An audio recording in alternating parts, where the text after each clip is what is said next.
Hi guys, this is Dormouse03. The new year is upon us, and now is the time when many people look back at the year behind and take stock of all the things that we've done and seen. When I was doing this, I noticed that there were a lot of awesome things that happened in TV, movies, and gaming in 2014. I figured, why not share my thoughts with you guys, reminisce one last time before we turn our sights to the future. Fair warning, there will be some minor spoilers in this list. I'm going to attempt to avoid anything major, and I'll try to talk about the plot arcs of the things that I'm going to talk about in general, but just be forewarned if you don't like to know anything at all about things that you haven't seen yet.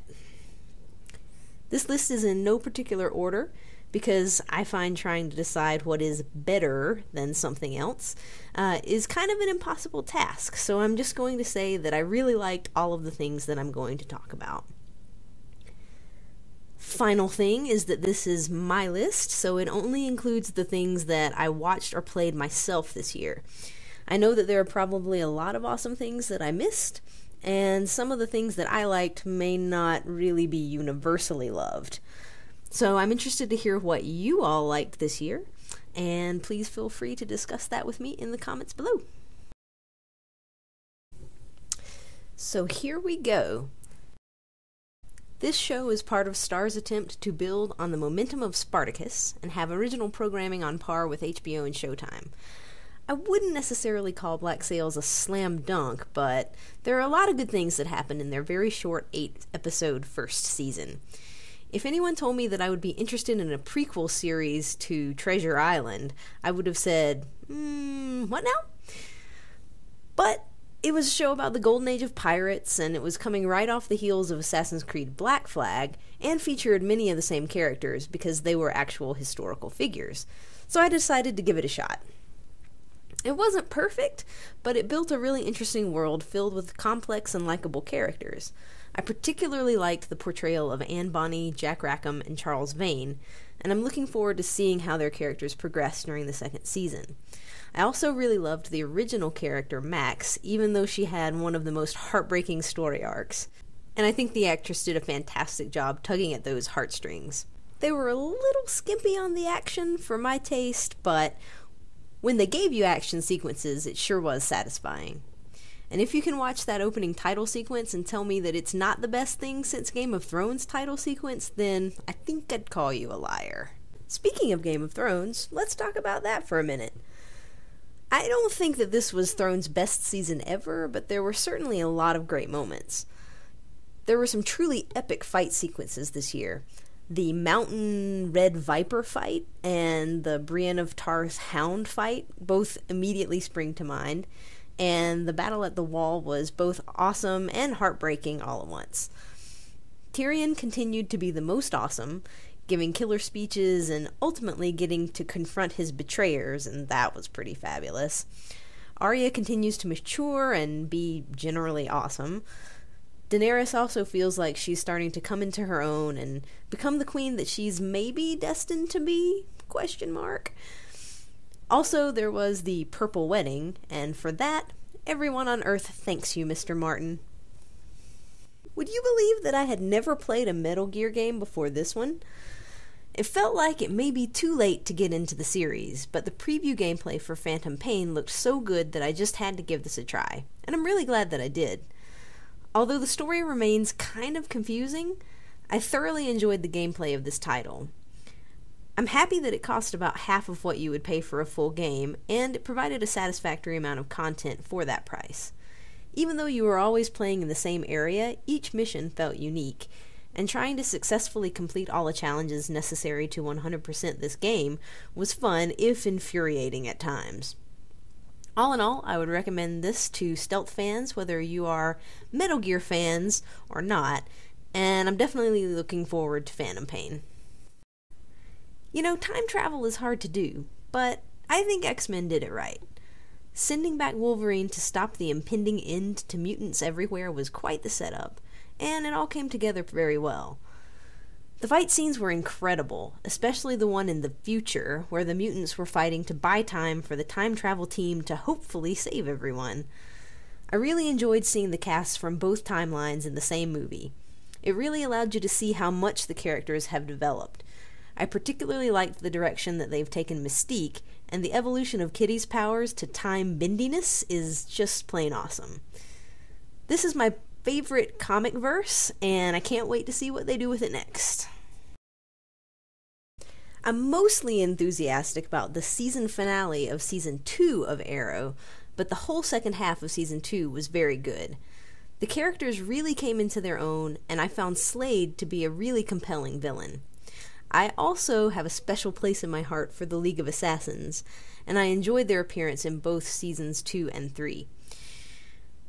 There's been some good character development, particularly for Oliver, Felicity, and Roy, and there have been some really fantastic fight sequences. For me, the team fight in the Season 2 finale was my favorite of the series so far. That's mostly because I'm a sucker for team fight sequences, and this involved a lot of the characters, some of them friend, some of them foe, and they all came together to fight a common enemy, and the payoff for that was excellent. I haven't loved some of the choices that they've made for Season 3, but the back half of the season is looking to be quite good, so here's hoping. There will always be a special place in my heart for old-school Disney movies, because they were a huge part of my childhood.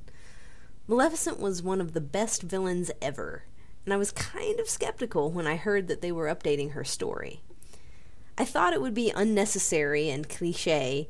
I mean, what else could they really do with this character? But boy, was I wrong. They crafted an excellent backstory and pulled off a fresh take on a dated and, quite frankly, somewhat sexist fairy tale. As I've grown up, I've become more and more frustrated with the fairy tales of old that suggest that two people can fall in love at first sight and that true love only exists between romantic partners. And this movie tackled both of those issues, among other themes such as betrayal, forgiveness, loyalty, and the complexity of good versus evil. They successfully incorporated touches from the original animated movie, including the absolutely amazing sequence where Maleficent curses Aurora at the royal party, while making it resoundingly different from its source material. When I have kids, I want this to be the Sleeping Beauty story that they learn. You know, I've always thought that the Kinect has potential to do really cool things for gaming and entertainment, but the sad reality is that no company has really ever done much with it. It's been a little more than an embellishment at best, and at worst has provided far clunkier and frustrating experiences than you would have gotten from traditional controller gameplay. That's why I was so pleased to see Microsoft offer a Kinect-less option on the One this year. Combine that with the price drop at the end of the year, and the purchase was a no-brainer for me. I believe that this helped Xbox catch up with Sony a bit, and healthy competition is good for the industry as a whole. I'm happy that they do seem to be taking customer feedback seriously, and more options for players is definitely a good thing. It's the best show that you're probably not watching. No, seriously, you really need to see this show. A show about a bunch of clones could have been a huge mess, but the brilliance of the writers and actors makes this a thing of beauty. In its second season, we got character development on our core clones, and were introduced to a few more, and we gained some insight into the very complicated mix of politics, military, and science that's behind this whole business. Or maybe behind this whole business. You never really know with this show. But its twistiness is one of the things I love about it the most. You're never really sure who to believe, and it's pretty much assured that whatever you think you know is not the whole story. We also got to see some hilarious and awesome development of Allison and Donnie's relationship. Kira became more likable, and we had some great sister scenes. And Cosima and Delphine had some oddly romantic scenes involving medical procedures. Also, a huge reveal at the end made you wish that it was Season 3 already. Really, guys, is it Season 3 already? If there ever was a series that needed a kick in the butt, it's The Walking Dead. The show had become kind of stagnant. Okay, let's face it, it's been stagnant for a while. But after the governor was dealt with, and we moved into the second half of Season 4, things really picked up. Rick, a character who has been incredibly boring to me for the majority of the series, really turned it up a notch and proved why he hasn't been killed off yet. Carol also had some major character development and became probably my favorite character on the show right now. Heck, they even made me care about Bob for a second, which was quite an accomplishment. They've also introduced a few new interesting characters, and they've picked up the pace a bit, which was desperately needed. I think the mid-season finale for Season 5 was a bit of a misstep because I'm never a fan of killing off characters with so much potential just for shock value, but I'm definitely hopeful for the back half of this season. So while we're on the topic of The Walking Dead, this year's installment of the excellent Telltale series saw us taking control of Clementine, a little older and matured from the effects of the first game. I liked how they weaved in your choices from Season 1 and 400 Days, and I thought that it was interesting to play a character that may not be as physically strong as others, but uses her intelligence and survival skills to become a respected member of the groups that she finds herself in, even though she's young. I think it's an interesting perspective for the series, which is always quite dark and dystopian. The voice acting was superb as usual, and I thought it was overall a very satisfying emotional journey that I enjoyed even more than its predecessor. It's rare when the sequel to a movie is better than the first, but this is definitely one of those occasions for me. Having this set up as more of a spy thriller than a superhero flick was a great choice, as was having more of Nick Fury and Black Widow. Seeing the Captain adjust to living in the 21st century and come into his own as a modern leader was great, and I enjoyed his interactions with both Widow and Falcon. The reveal of the Winter Soldier's identity was predictable, but it was executed well. I like how they're weaving these movies together so that the characters get development on their own outside of the Avengers, while building toward their ultimate reformation for Age of Ultron. While I enjoyed the first Captain America, I found it to be a bit weaker than the other standalone movies, and I think that did a disservice to the character who is supposed to be the unofficial leader of the Avengers. This movie definitely catapulted him to the forefront of the team in my mind. I mean, he's still not Iron Man, but he embodies the good, old-fashioned, honest hero that stands for truth and justice and just plain goodness that he's supposed to be, and I like that. Oh, Destiny. So many people had such high hopes for this game, and many were disappointed by what we ultimately received. I tend to agree that the story was lackluster, but I do think that this was a worthy successor to Bungie's Halo legacy. The shooting mechanics are some of the best that I've experienced in a first-person shooter, but ultimately what makes this one of my best experiences of the year is the raid mode. Forming a solid 6-man group that's cohesive and skilled enough to take down raid mode can be challenging at times, but the payoff is sweet. Having everyone using their class's skills together to pull off the final boss section can be a surreal experience, as all of the pieces fit together in one hard-earned moment of sweet, sweet glory. Struggling through this mode with my regular group of guys, you know who you are, stands out as some of the most fun I had this year. So thanks, guys! Now this is how you do a sophomore season. We got a lot of great character development, and I especially appreciate the fact that they decided to focus on characters that we didn't have so much backstory for in Season 1. Getting to see more of characters like Gloria, Morello, Suzanne, Poussey, Tasty, and Miss Rosa was fantastic. My personal favorite was Morello, because it was kind of a shock to see what actually happened and how she really landed in prison. It gave her some much-needed character development, and I hope that will lead to some interesting changes in her relationship with Nikki, whose character kind of struggled this season. In addition to the great character work, we saw Piper become more comfortable with everyone, Pennsatucky did several 180s, O'Neill debated with a flock of nuns, and Larry hopefully worked his way out of the picture. Seriously, is anything in this show more boring than Larry plotlines? V was a great villain, and the season finale, let's just say it was everything I hoped it would be. So, I'm actually not going to talk about the movie right now, because while I found it enjoyable, I don't really think it was one of the best things this year. However, I do want to mention the soundtrack. Lord put this thing together, and I think it came together as one of the most cohesive soundtracks that I've heard in a long while. I really enjoyed the sound of the whole thing, and I think it fits the dystopian story quite well. Also, the movie featured Natalie Dormer with this haircut. That is all. If you're a follower of my channel, you may have noticed a tiny bit of coverage for this game. I thought that this game was both a return to form for the survival horror genre and a step into the future.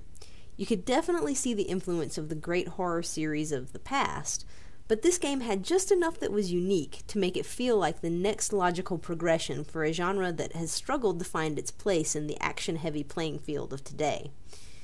I thought the story was intriguing and well presented, the environments were incredibly well done, and the resources available to you gave you every chance to succeed, but never made you feel too overpowered, so you didn't lose the tension necessary to make this type of game work. The infamous Akumu difficulty mode was a very satisfying challenge. I'll certainly never look at bear traps the same way. The upcoming DLC looks promising to push the story forward, and I really hope to see more of this series in the future. This show! At the end of Season 3, we saw the birth of a second Skynet-esque artificial intelligence, and the implications of this have really changed the game for our ragtag band. We saw some very interesting backstory for Harold and learned more about his complicated relationship with the machine that he created. We also saw Root become a card-carrying member of the team, which has been great. I mean, come on, people, she's adorable and scary and badass all at once, and she brings some much-needed levity to the often grim group. Season 4 has had much less of the case of the week type plot lines, and it's adapted a more serialized approach, which has worked really well. I'm on the edge of my seat at the end of every episode wondering what's going to happen next. The last episode of this year saw the meeting of the machine gods, and that conversation was absolutely epic. The plot is coming together so well, and it has such great potential moving forward. I am nervous for my characters going into this year, though, because the writing suggests at least one major death on the horizon. Because all of the characters are likable and important, I'm pretty worried about what might happen. I swear, person of interest, if you kill off Amy Acker, I will rage quit you. I love a good musical. This movie adaptation of the Broadway hit succeeds in bringing the story and music to the big screen. The cast works well both individually and as an ensemble, and it's headlined by the consistently fabulous Meryl Streep. I would actually credit Emily Blunt with the best individual performance, although they were all quite good. I loved the music from this show as a child, and it still stands out as one of the best musical scores to date. I'm also a fan of mashing up different fairy tales, and this story has different characters interacting with each other in interesting ways.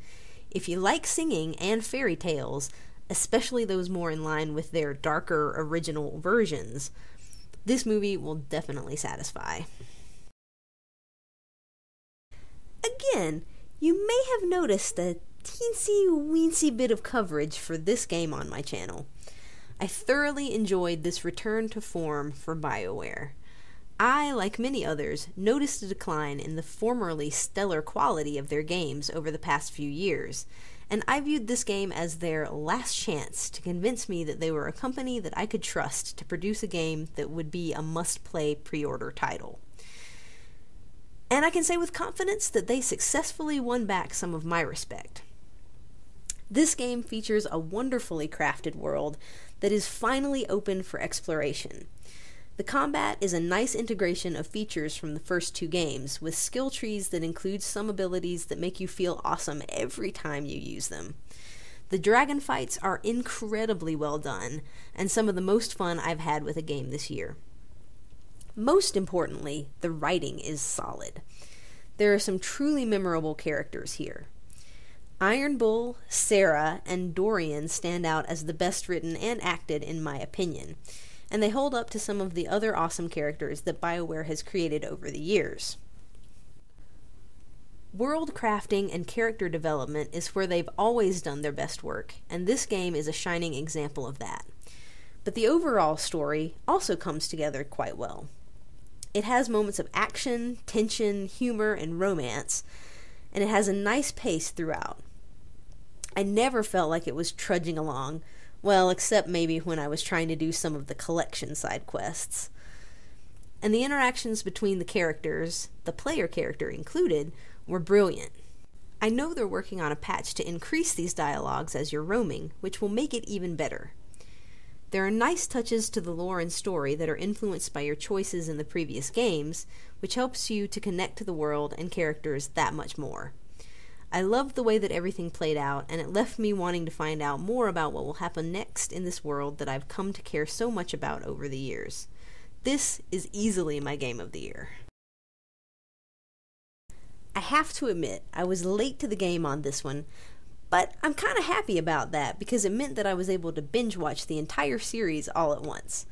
I'm still riding the high of the finale, and it made for a great end to my year. I've never really gotten into an anime series before, but this one sucked me in right from the beginning. Book 4 had some great moments, and I think that it sent the series off on a high note.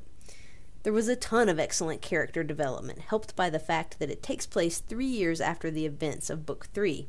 We get to see the ramifications of that finale and find all of our heroes matured and trying to find their place in the world outside of the context of Team Avatar. Korra is still haunted by past trauma, is wondering whether she can be the Avatar again, and is forced to accept the reality that she's not the person that she was before.